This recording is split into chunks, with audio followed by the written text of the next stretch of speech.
Eh bien, bonjour à tous, je me présente, Thomas Franck. Du coup, j'appartiens à l'entreprise ESEV qui fait partie du groupe Rani.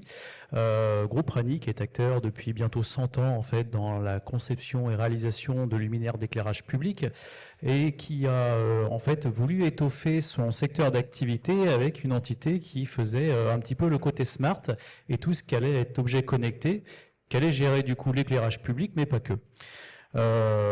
Aujourd'hui, beaucoup de questions se posent au niveau des villes d'une manière générale et en fait le groupe a souhaité pouvoir y répondre grâce à diverses solutions connectées.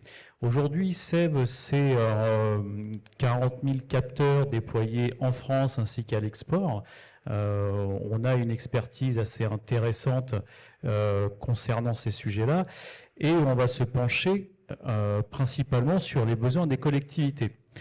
On sait que les besoins changent, que les territoires évoluent. La grande question qu'on se pose nous au quotidien, c'est de savoir si elles sont prêtes pour demain.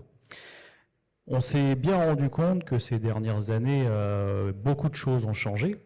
Qui aurait pu dire qu'en 10 ans, on aurait des besoins sur la biodiversité, qu'on aurait l'obligation maintenant de créer des îlots de chaleur urbains de manière à se prémunir un petit peu de ces températures actuelles extérieures. La sobriété énergétique a énormément aussi contribué à tout ça.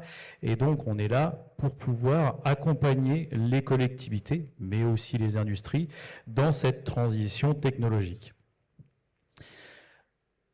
Aujourd'hui, le but premier, c'était de bien évidemment réduire les coûts, moderniser l'éclairage pour notre cas et respecter les obligations réglementaires. La sobriété énergétique en 2025 étant arrivée, automatiquement la biodiversité est aussi rentrée en ligne de compte, la télégestion. On a aussi réalisé des pilotages à distance qui ont été des grosses demandes. Et tout ça nous a permis d'acquérir de la donnée que du coup on met à disposition des villes et des collectivités pour avancer. Dans ce sens-là, quels seront du coup les besoins pour demain? C'est là qu'on cherche à y répondre grâce à la plateforme qui du coup devra être interopérable et c'est ce à quoi on essaye d'avancer. L'IA aura certainement une grande part d'activité dans le futur. On aura besoin aussi de gérer de la crise et c'est là que vraiment on veut aller. En fait, à notre sens, et c'est notre vision, et c'est finalement quelque chose que je souhaite faire passer, c'est que le véritable enjeu n'est pas d'investir dans une technologie, mais d'investir dans une capacité d'évolution. C'est vraiment là, aujourd'hui, que l'entreprise ESEV veut se placer et veut accompagner l'ensemble de nos partenaires et aussi clients que nous rencontrons au quotidien.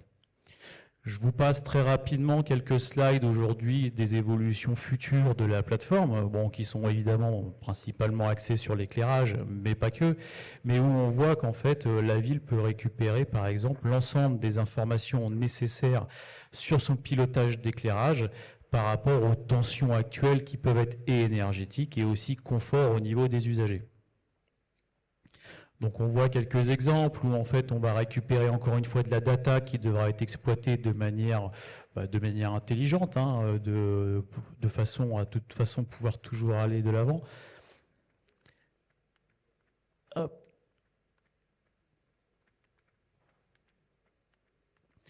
Et donc aujourd'hui le but c'est de collecter, de comprendre. On a de la donnée et on va avoir de la décision, mais aujourd'hui le but de SEV premier, ce sera de prévoir, de pouvoir simuler, d'optimiser et d'automatiser tout cela. Donc je vous invite, c'était un petit spoiler finalement de l'atelier que nous avons juste après, je vous invite à venir me rejoindre pour les personnes intéressées, que nous puissions en discuter et nous aborderons ces sujets-là de manière un peu plus profonde que sur un petit pitch de 7 minutes. Merci beaucoup Thomas, on applaudit Thomas.